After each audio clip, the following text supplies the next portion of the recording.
Welcome to A Meaningful Marketplace. I'm Sarah Masoni from Oregon State University's Food Innovation Center, where I've helped countless dreamers launch their new food products. It's the science of taking a food delight from the kitchen to mass manufacturing and still keeping its great taste. That's what I do. I've been called the woman with the $1 million palate, although I haven't tried to cash that check yet. Listen in weekly for real-life stories. I'm Sarah Marshall, owner of Marshall's Hot Sauce and author of Preservation Pantry, modern canning from root to top and stem to core. I love inspiring business owners to get started on their journeys, encouraging folks to be part of their local community, and I'm excited to help business owners tell their stories. Join us as we explore the journeys of women entrepreneurs in the food and beverage industry. Hello and welcome to Masoni and Marshall, the Meaningful Marketplace. We are here weekly to discuss the journeys of food entrepreneurs. We're glad you've joined us today as we bring you stories of hope and inspiration. This is Sarah Marshall, owner of Marshall's Hot Sauce. And Sarah Masoni of Oregon State University's Food Innovation Center. Hi, Sarah Marshall. Hey, Sarah Masoni. What's going on this week at the Food Innovation Center? Well, I'm all excited because we had the Harriet Tubman Middle School here last Friday. And we had like 30 kids. We broke up into 5 groups, and they each came up with a type of ice cream. And some of them were kind of interesting. One was called Milky Way, and it had all kinds of stuff like fudge and brownie pieces and caramel swirl, all in a delicious chocolate and vanilla ice cream. And then there was somebody who did a group chocolate, another chocolate item. It was double chocolate swirl with chocolate and milk chocolate, dark chocolate, chocolate chips, everything chocolate. I think those kids liked chocolate. And then another group actually wanted rainbow glitter in their ice cream. I did see ketchup with glitter in it recently, so I think that one was right on trend. At the fancy food show this year, I saw a couple of things with glitter in them. There was some candy snacks and then some maple syrup, and it was maple syrup that they had made clear and then put edible glitter in it. It was pretty interesting. Wow. So those kids are maybe on trend. You're inspiring a new generation of ice cream makers as usual. I blew their minds. I told them that one person in their group gets to come and make ice cream at the Food Innovation Center this summer. Were they so stoked? Cool. I bet they start a business after they come see you. Well, I have a little bit of food news today, and that is that Edible Portland, which is a print magazine, has come back to Portland. They stopped printing. I think during the pandemic they had stopped, and so we weren't sure that it was going to come back. And they just came to my market booth this week with Lane from Culinary Reading Network and let us know that they are back in print. So everybody look out for Edible Portland. They'll be writing about all things food and beverage in the city again, which is very exciting. That's great. Isn't that fun? Yeah, thanks for sharing the news. For sure. And we want to welcome our co-host today, Mike from Colorado State University's Food Innovation Center. Whoa. We got to talk about our sponsor first. Okay. Let's thank our sponsor for supporting Masoni and Marshall. Thank you for helping us spread the word about entrepreneurs. Let's hear a word from our sponsor. The Northwest and Rocky Mountain Regional Food Business Center is the proud sponsor of the Meaningful Marketplace podcast, giving a voice to food from across the 6-state region of Colorado, Idaho, Montana, Oregon, Washington, and Wyoming. The Food Business Center supports Northwest and Rocky Mountain food industry makers as part of the USDA's National Network of Food Business Centers, supporting a more resilient, diverse, and competitive food system as a go-to source for small and mid-tier food and farm businesses with a focus on underserved communities, providing education in the form of technical knowledge, business programs, and industry news.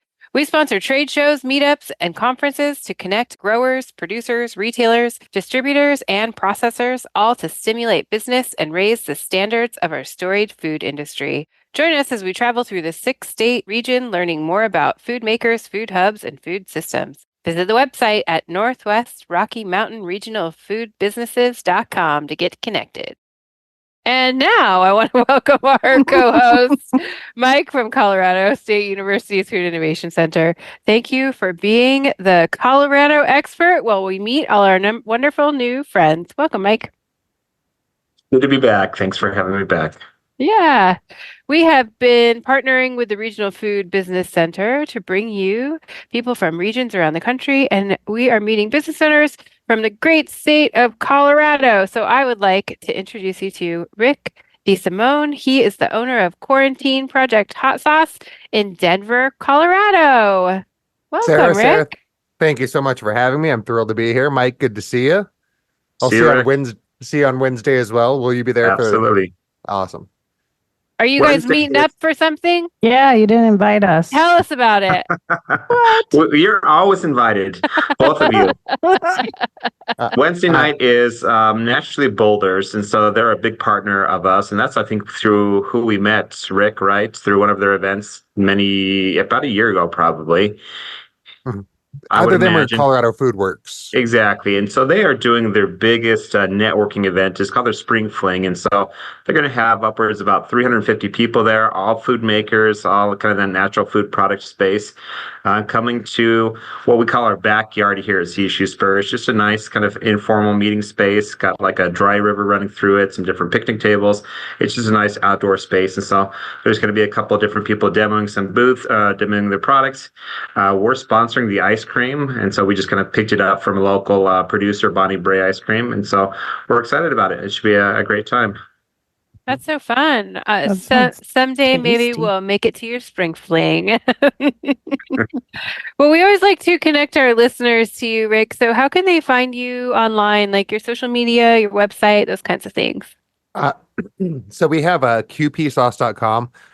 It's much easier to type in than Quarantine Project sauce.com. And then on Instagram and Facebook at Quarantine Project Sauce as well. Perfect. I do have some news for you. When I typed in QP sauce, it went to QP sauce from the QP Corporation in Japan. The KEWPIE. Yes. Yeah, we're working on getting that, getting the SEO for that. A So maybe kink we can in the steal all that. system. Exactly. I'm glad you're on it. Yep. Well, we like to talk about the beginning and how you started your business. So let's start when you started. What inspired you? When did you start your biz? So it really was a quarantine project. It was on December 7th of 2020. I'll never forget that date. I was bored and in the middle of a Netflix binge because I was furloughed from my job. And I went looking for snacks. And in the back of the cupboard, there was a little hot sauce making kit that I forgot I had. I had gotten it for Christmas like 3 years before. So I decided it was time. Opened it up and it was just a bunch of, dried spices, cheap vinegar and stuff. So I actually went to a Mercado by my house and picked up some fresh peppers, onions, garlic, and just roasted jalapenos, garlic, and onions, and made a sauce. And it was 6 bottles. Gave it to some of my best friends, took it into work, and the feedback was amazing. So that was kind of the impetus of it. Figured it would be a fun hobby. So I ordered some more bottles online, and then made a chipotle lemon sauce. That was inspired by this taqueria that I love to go to. And they love that too. And then I started getting some ideas. I've done a lot of hobbies. I've done stand-up comedy, music and stuff. So I thought, this would just be another hobby. But the feedback was so strong that I was like, all right, I'll explore it as a business. Started talking to my coworker at Optics, the eyeglass store that I worked at. And he's an accountant, and we sat down and ran some numbers, and they looked amazing. And so we just decided to go for it. We decided we need about 15K to start the business. And we were each willing to put in about 5. And so we decided to run a Kickstarter, not only to raise money, but to gauge interest. And we ended up raising $7,500, and that was the start of it. That's so cool. I love that story. And a key piece that I want people to hear is that you sat down and ran the numbers before you did anything. I think That's smart. it's so important and so smart. Mhm. Oh, Yeah. absolutely. We contacted, we know who our co-packer was going to be, who all of our suppliers were going to be, how much labels were going to cost. And then did, an analysis, forecasting, figured out how much farmers markets were going to be. And yeah, it was, we were both so excited. We're like, there's no way this is, there's no way we can't make money doing this. That's And good how true do those planning. numbers stay to, Rick? Oh, so the cost stayed the same, but my projections for the first 2, 3 years, 300% growth every year is not realistic. Oh, poop. Yeah. So I was a little ambitious. I saw that hot sauce bottle costume that you have. I think you need to get that out more often. Oh, absolutely. So that's one of my favorite things about running this business or any business is like, of course, there are books about how you can run your business, but once you really start, you can do anything you want with it. And so I decided I wanted a hot sauce bottle costume for just silly promotions and stuff. So I went to Joanne Fabrics and bought it and sewed it and wear it to events. Uh, one of the girls that does markets for us, she told me it gives her Barney vibes. So that kind of put me off of it. But Oh, actually, sorry, go ahead. Sarah, but you and Rick have something in common. You both love hot sauce and you both like roller skating. You like roller skating too? absolutely. Oh my Absolutely. In So gosh. his hot sauce bottle costume. Oh, I love it. So we need to get you a hot sauce bottle costume, Sarah Marshall. Zach, I think about it. If you could make a black one, I I don't can really make you wear one. hot sauce colors, you know? You could totally Are have you- a black one. Can we have a Goth the hot sauce bottle made up for me? Yeah. With Perfect. gold. Yeah, you Well, just got to make a black sauce like the El Yucateco. Yeah. Oh, I have made, I do like a monthly sauce where I just make a few bottles, and I have done a black one before.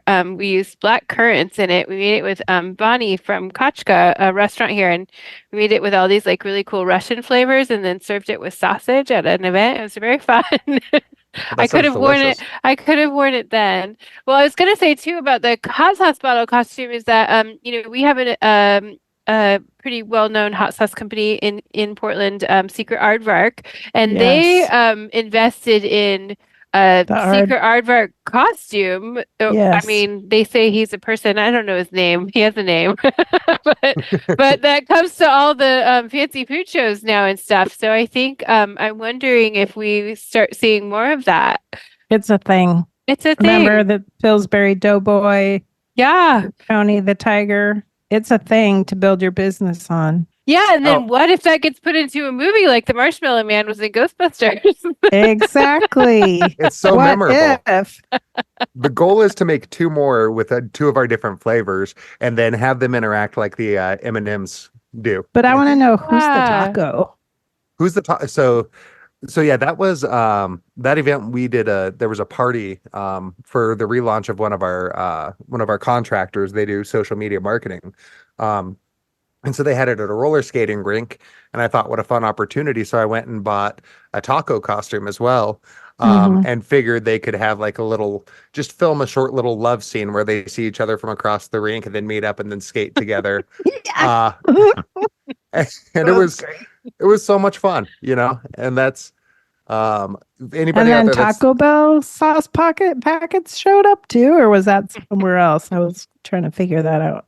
that was somewhere else. So that was just Halloween, and I was wearing the taco sauce or the taco costume out and ran into some Taco Bell hot sauce packets, and that was a great opportunity to take a picture as well. It's a thing. So Oh, yeah, fun. You can make a lot of friends when you wear a costume. I wore a Yoshi costume out one year for Halloween and found a group of Mario characters that had everybody but Yoshi. So Then you're just committed. You have to hang with them all night if you like them or not. exactly, or if they like me or not. Well, let's tell people about your different flavors that you make. So we always like to start with the one that tells your story best. So which flavor tells your story best? Definitely. So the first one that I made was Picky Ricky. That was the An early version of that was the one that I made with the original 6 bottles. It's roasted jalapeno, roasted garlic, toasted onion, a little bit of guajillo, and not much else. So it's 60% jalapenos by weight, so you really get that flavor, and they're roasted, so it's different than you'd get with like a fresh jalapeno sauce. That's the one that started it all. It's so simple, so versatile, and that's kind of the what we've stuck to is we don't really want to go after the super hots. We don't want to have, scorpion peppers or reapers. They're so And we don't hot, they are. And it's our sauces are designed like because Paris Hilton. So hot. exactly. Uh, they're more recent example. Sydney Sweeney, yeah. But there are so many companies right now in the hot sauce world, and I love the culture and the creativity there. But a lot of them are going after super hot or really unique flavors, Yeah. like using coconut milk or star anise, and they taste good on a spoon. But there are very few things that you could actually use it with. I wouldn't want to put that on my eggs. So that's kind of the question that whenever I develop a sauce, is this too hot for the average person, for the home chef who knows how to cook, and wants to taste the food that they spent, an hour or two preparing? And then also, is this going to go on more than just, a specific Thai dish or a specific, type of fish? We try to make our sauces as versatile as possible. That sounds good. So, are you picky? Is that why? No, no. So growing up, my sisters had the nickname Picky Ricky for me. Okay. And it was not a very nice one. So I figured I'd take it back. And There you go. Every sauce that we have has a different charity that we donate to tied to it. And so that one, because you would bully me with that, we're donating to an anti-bullying organization. Oh, I saw that you're Fantastic. doing a lot of donations. That's really cool. So you have 9 nonprofits that you're giving funds to. 6 right now, because we have 6. so we have 6 sauces Okay. and 6 different organizations, and each one is very personal. Again, Diesel Bones, that was a nickname that I got when I used to do stand-up comedy. And so we donate to a local theater, a nonprofit theater that I actually performed at. So it's really fun to just build this business and have it support things that I really care about. That's so cool. So you, just so that if we have listeners trying to figure out how the logistics of doing that. So how you set yours up is that each sauce has a different amount that goes to a different charity, and it's assigned that way rather than doing like a lump sum or a percentage. It's just dependent on which sauce you sell goes to the different charities. Is that right? Yeah. So every company that we donate, or every bottle we sell, 25 cents from that bottle goes to that organization that's tied to the sauce. That's so cool. I love that That is idea. cool. And I love that you picked the organizations personally because of different things in your life. That's so great. Yeah. It's really fun, really rewarding. Which is so which cool. sauce is the most popular? So on any given day, usually it's Diesel Bones, or the one that I'm most proud of that we came out with last year is Sonova, and that's a rosemary habanero. A lot of sauce brands really lean into the sweetness of the habanero by adding like blueberry or peach. And so I wanted a savory. I literally went through my spice cabinet and tried all the different spices with our habanero mash that I was sampling with.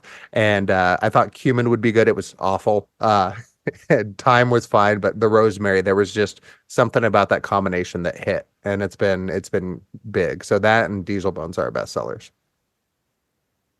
So fun. Which charity gets the rosemary one, your most popular? So that one is called so the sauce is called Sonova. And we chose that because it's kind of an orange color of the orange habaneros. But also in 2015, my mom passed from breast cancer.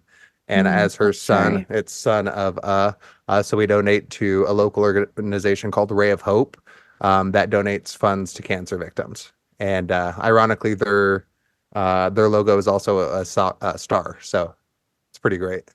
I love how much thought you put into everything. Like Me it's really too. tied to your life and who you are. And, when Sarah and I started the podcast, we really wanted to share what people were doing that was meaningful and things that were important to our community. And I think that you're the perfect example of that. You have these wonderful sauces that you do, but you're also giving back to organizations that are important to you and your community. So just want to say good job. That's so awesome. I love it. We're going to tell everybody about you. Well, thank you so much, Sarah and Sarah. I appreciate that. Yeah. No, what you guys do for the food community is amazing too. We really appreciate it. And when you get into the business, you need guidance and you need experts to come along and help because there's so much. So thank you. We're here for you. Well, we're going to take a quick break and we'll come back and talk more to Rick about his sauces. We'll be right back. Oregon State University's College of Agricultural Sciences and the Food Innovation Center are proud sponsors of Meaningful Marketplace. With a mission to serve all Oregonians, we are committed to giving voice to those whose food and agricultural stories are not always heard. By providing access and opportunity for a more diverse and just food system, because food brings people together. All right, Rick, tell us about Bullheaded. So that one's kind of a funny story. When we launched our Kickstarter, we had of course $30 prize. You get 3 bottles, but we also did a moonshot of $1,500, and if you contributed that, then you got to put your face or whatever image you wanted on our next bottle of sauce. The idea behind that was to get another business that wanted sauce to come on and potentially have a custom sauce developed for them. And so we got one. There was a restaurant in North Carolina that ended up getting that prize. And we made a custom sauce for them. It was a smoked Serrano. We really thought they served Cajun food, so we decided to, do something a little more smoky to pair with that. And that was really popular. We saved a couple bottles and gave it to some of our favorite customers. And they really liked it. So Bullheaded was a kind of a play off of that one. We ended up sending the restaurant like 7 different samples before they selected the final one. And then, we took augmented that one for one of our next sauces. Bullheaded, I'm Taurus and stubborn. So that's why that's named that. And then that one we donate to a local women's shelter called the Family Tree that does amazing work. Very and cool. you have 2 more, Loca Lola. Loca Lola, that's my Great Dane. She's 10 years old and she's Harlequin and she is crazy, so that's why I call it Loca Lola. That's a chipotle lemon. Again, a modified version of the second recipe that I ever made. And that one we donate to Big Dog's Huge Paws, which is the rescue that my ex-wife and I got her sister from. And then, or her Lola's sister from, not my ex-wife's sister. And then Tot Sauce is, I came up with a name for that before I came up with the sauce itself. We Does wanted it have to mayo in it? No, it's just for kids. It's a hot sauce for kids. It's got Well, it's not too hot. No, it's not hot at all. It's like a 0. We tell people, as you know, Sarah, when you're doing sampling, there are people that are like, oh no, even the mildest is too hot for me. Mm-hmm. And I convince them to try it and they're like, wow, it's literally milder than ketchup. But it's a mild green chili with oregano, toasted onion, and olive oil. So very, very clean and simple and sugar-free for the kids so they can get flavor instead of just, a sugar buzz. Very fun. I always just tell people I don't have anything for them. Right. Freeze-dried Skittles. But I want money too. I know. I want their money too. I guess maybe I did start doing pasta, so that must be where that fits in for people that don't want any heat. Right. Well, I wanted to talk about one thing that I really liked about your website, and that is that I've never really thought about this, but you have an option for people and even wholesalers to call you or text you information or to get information from you. And I have never thought to say you can text me for anything. We have like a little button that people can like direct message us, but I think there's a huge percentage of people that don't want to call and they don't want to email. They just want to text. That's really smart that you have that on there. Are you going to do it, Sir Marshall? Thank you. I don't know. I would have them text my husband. Mhm. Well, and that's exactly, so I didn't want to put my own personal phone number on the site. So we set up Yeah. with Google Voice, and Yeah. we looked for you can search there for your specific phone number or string of numbers, and we saw that 76 sauce was available. And so yeah, it's 72076 sauce.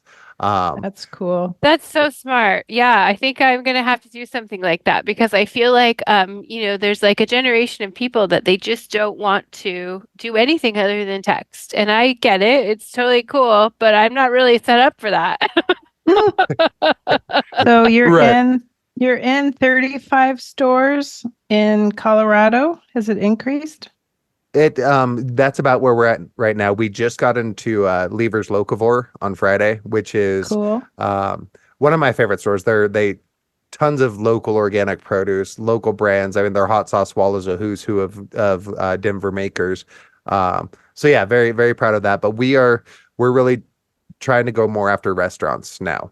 I saw that, but you also have 11 other stores across the US for a total of 46, and you're pretty much almost everywhere somehow. We got very fortunate. Yeah, so we signed up for Fair, and that was the best thing for us. And we don't make a lot of money off of that, but some of that is just kind of a pride thing to be able to say, oh, we're in 8 or 9 different states across the country, Yeah. and have that on the website. And then I saw you have some restaurants and food service locations. So you Mhm. can sell it by the gallon jug. Is that what you're doing? No, this is for table service. Oh. We got very fortunate last year. So I sell at a discounted rate to the restaurants. And my reasoning is that if I sell a case to a retailer, that's going to be 12 people that get a taste of the sauce. But if I sell it to a restaurant, they're going to put it on the table, and that's 120 people that are going to get a sample it. And right now we're really in just get our name out there, get our the restaurants that we work with, their food does half the work. Like there's a great barbecue shop in Idaho Springs, and we only really want to work with restaurants, of course, that we're proud to put our sauce on. If they're not making good brisket, then I probably wouldn't let my sauces be on their tables. But last year we got the Raleigh Hotel, which is right by Coors Field downtown. They reached out and they wanted to replace Tabasco and Cholula at their brunch restaurant, their bar, and in all their catering. So that was huge. And they found that the food and beverage director had tried us at a friend's house, saw the charities that we support, and reached out to us. So that was a huge honor. Good job, Oh, Raleigh great. Hotel. Yeah. Also supporting local. That's Yeah. great. Mhm. That is great. It's amazing. Mike, do you have a lot of hot sauce makers that are in Colorado?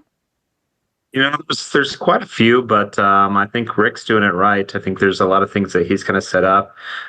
We have a pretty big co-packer that kind of supports. We have several co-packers that are doing a lot of acidified products, and so that kind of supports. And so I think that through that, there's a good connection through there too. But I think hot sauce is one of those ones that people are related. Very relatable. One of those things that people like a lot. And so, but talking to Rick, I think there's just some fun things there. I even think, his name's so unique. And the one burning question I had for Rick, was you've talked to a lot of people at farmers markets. You talked to a lot of people, they see your name. What's the craziest kind of story that you got of someone else's quarantine project? I'm sure someone likes to share what they've done, during those couple months of lockdown or whatever else that they had. Believe it or not, of course, a lot of people did sourdough, but it's not necessarily the customers that come up to me and do it, but virtually everybody else at the farmers market. There's so many businesses that spring up from people doing, stuff at home. So many amazing candle makers or, skincare brands, things like that. And all the markets that I go to are full of people who just started making something at home and turned it into a business. And it's so inspiring to see. I was just admiring the videos that you have on your Facebook page. I think they're really powerful. So have you been using TikTok at all? We started to. There was it takes somebody has to tell me to do something 120 times and tell me it's a good idea before I'm convinced to do it. And there was just so much, you know, like what would a hot sauce brand be doing on Facebook? There's nothing that turns me off of a brand more than when there's a hot trend that all the kids are doing and they're like, oh, we're gonna jump on this ship, you know. It kills the trend and it makes it less fun for everybody. Nobody likes it when brands do that. So I was really hesitant to do it. But then I thought, you know, the content we'd create would actually be fun, and silly and on brand for us, not just mimicking what's the trend right now. But then, you know, we opened an account, we posted, I think, 1 or 2 videos, and then the whole thing with the Congress and them potentially banning it came down, and we were just like, it's not, we weren't seeing any return, and we didn't think it was worth it to pursue it much more. Yeah. Have you done anything? I haven't done any TikTok, but I've been kind of studying it, and they say you have to post 3 videos a day. And it can be the same content, but you just change up the sound and change your type until you see where you're getting the hits. And then once you've kind of find where your hits are and who's following you based on your content, then you know what to do and what works. And so it just takes a little bit of work. I don't know. Yeah, we have a TikTok job. but we just it's a full-time job. Yeah. We do you do it, Sarah? I do. We do. I don't, but Dirk does. So I am making sauce in the kitchen, and if anybody looks at our TikTok, they're all exactly the same thing, and it's just me making hot sauce because Dirk will come down and be like, "Hey, what are you making?" And I'll be like, "I'm making barbecue sauce," and I'll be like, "Okay, I'm gonna film you," and then he films me, and then he puts some sound over it, and then he posts it on TikTok. And so we're not creating content. I'm just working, and Dirk just comes down and takes a video and puts a song on it. You know, like that's it. Yeah, and we don't do anything else. Like there's nothing else on our TikTok at all. Like I play around with other things on different platforms. Like, you know, I'll sometimes do like Instagram Live and show people how to cook with our sauces, or I'll do something at the farmer's market or something along those lines. But with our TikTok, that's it. That's all we ever post and all we ever show. And I don't know. I don't know if it does anything for us. We get a lot of people watch it, but TikTok is a little bit harder platform to sell on than the other ones. So like on Instagram, people can link directly to our shop. I've tried to set that up through TikTok, but it's a little more challenging. So yeah, gotcha. We'll see. And it's eventually like the goal is to, I mean, the sauce is just the basis for the business, and once that generates enough revenue, like one of the funnest things I'm doing now is designing the apparel that we're putting on the website. And we just released some shoes with our brand on them. I saw that. Have you sold any? We've sold 2 pairs. Yeah. And it's not that I want to make revenue off of that. It's just that I want to run the sort of company who offers shoes and who offers a new ugly Christmas sweater every year. You know, we sold one last year and one the year before. And mostly just so I can set it up and order it myself. And eventually I'll just have head to toe quarantine project apparel. We had Sarah, remember when we had Michael on from Pans? He makes some mushroom jerky, and that was his favorite part too, was doing all the swag, all the stuff. Yeah, he was like, and I own all of it. Exactly. Number 1 customer. Yeah. Is it a print on demand kind of service that you use, Rick? It is, yeah. Okay. Yeah, and it's kind of a nice way. It's like a low risk, you know, you don't have to invest, you don't have to, it's not like it used to be where you had to order 500 t-shirts or whatever. Yeah. Maybe you could do a hot sauce planner too. Oh yeah. Huh. Like plan your meals and which hot sauce goes with it. Oh, okay. I've got my pen right here. I'm gonna and your future planner there. Exactly. Yeah. One of the things that I was really excited about, there's a local brand called Be Fresh, and I love collaboration and working, but they make really cool fanny packs, and they're like an 80s retro style. So we were talking about doing a custom fanny pack with an extra hot sauce holster, because the leather hot sauce holsters are so popular at, you know, the Fiery Food Show and things like that. But to have a fanny pack that has a separate hot sauce bottle holster would be so on brand for us. That's a good idea, actually. So we're still in talks with them to get You go something to a like lot of that. those conferences or shows for hot sauces or competitions, Rick? We did our first one earlier this year, and the again, our brand. So our branding we've taken on made for food as kind of our mantra. Those shows are really targeted at the 5% of hot sauce consumers that are the fanatics. And that's, I think a lot of the industry is going after that 5% consumer, and we're really going after the 45 to 50% of the market that's foodies, that loves to, cook fresh, cook at home. And we did sign up for the Fire Food Show again next year. We lost a lot of money this year on that. But just the exposure and the amount of fun it was, it's worth to lose a little bit of money. You target that different type of consumer, Rick. I got to imagine there's some people that want the extreme, right? And you're really pushing towards the masses and really, a day-to-day appeal, right? Absolutely. Absolutely. And so by doing the markets that we're doing, we've got our banners and stuff that say made for food. The recipe cards that we have recipe cards, or pairings cards at our table. And then we do a lot of recipes on our website.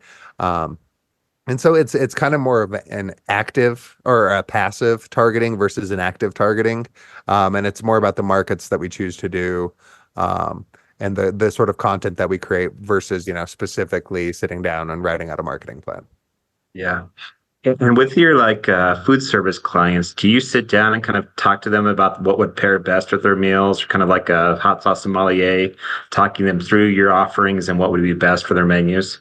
Oh, absolutely. And I go, that's my favorite thing to do. Like at the Raleigh Hotel, especially, I went down there and they had, they've taken them off the menu and I'm really disappointed, but they had little donut sliders, and they were just little burger sliders that they put on donuts.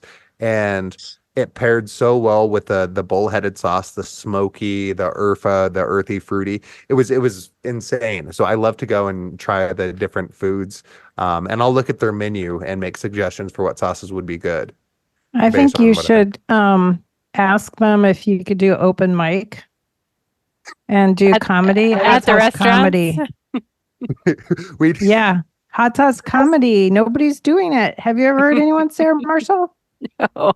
Me either. There is a local show in town called Spicy Sets, and the comedians eat hot wings while they perform.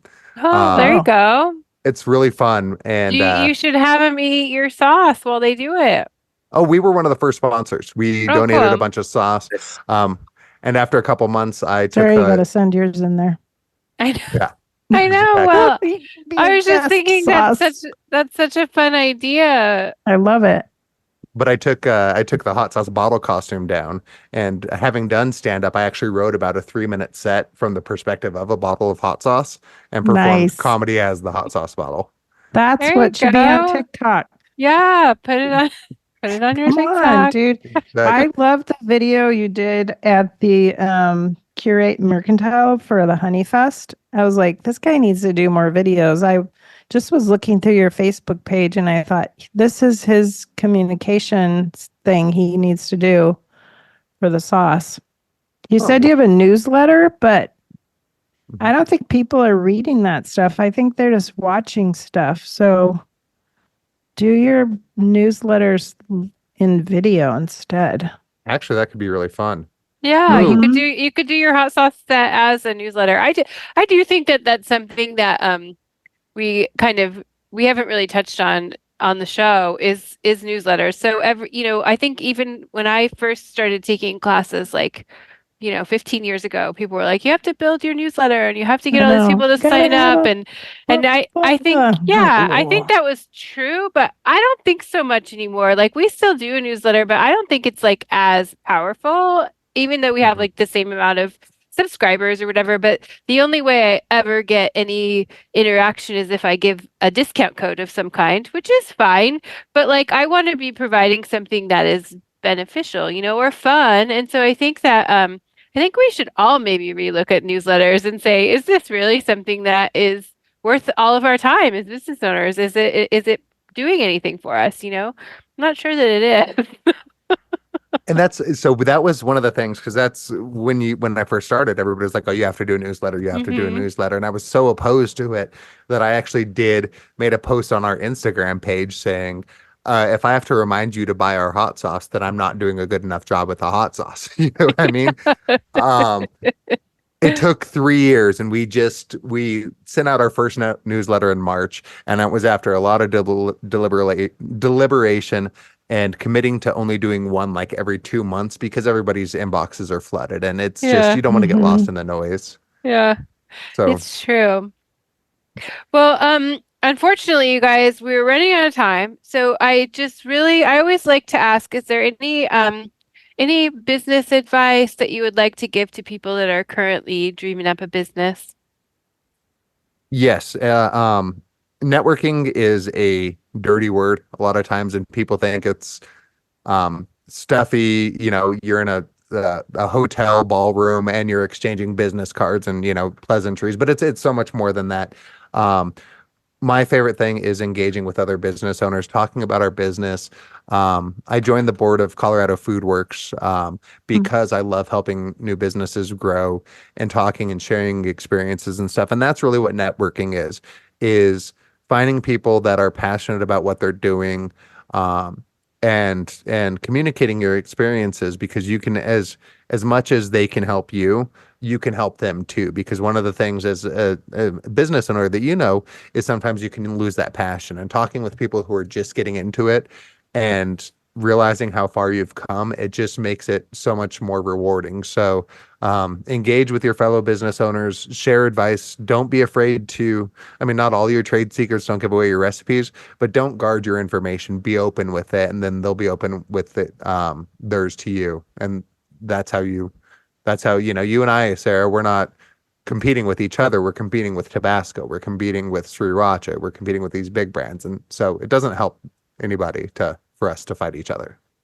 Yeah, I agree. I started the Pacific Northwest Hot Sauce Group here in Oregon, but and it's really just like a listserv so that we can all be connected and tell each other about events and figure out if we've done shows or if we lost money at shows or if somebody needs bottles or lids or something. So I don't know if you guys have anything like that in your area, or if you have enough makers to do that, but we have there's like maybe 60 people in the group now here that are just in Oregon and Washington, and that's it. Sarah Marshall, maybe you should change it to Northwest Rocky Mountain. I know. Maybe we should bring in all the states. That's such a good idea. Oh, she's writing it down. I know. Oh my gosh, she's writing it down. I'm gonna go on my to-do list. I think maybe we should.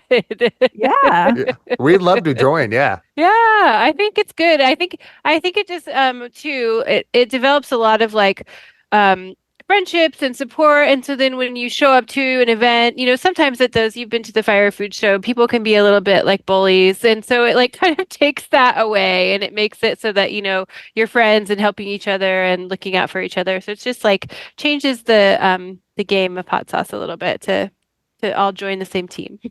Exactly. And we were very fortunate this year. We moved up to a larger warehouse space, but we moved in with 2 other small food businesses, so we can share expenses, we can share resources, we can share retailers and stuff. And it makes it so much better for everybody when you're cooperative rather than competitive. Yeah, for sure. I agree. Well, it was so nice to meet you. I'm glad you came on the show. It's always good to meet a fellow sauce maker and hear about how things are going in Colorado. So thanks for taking the time to chat with us. Absolutely. Let's do a sauce exchange. Yeah, let's do it. Okay.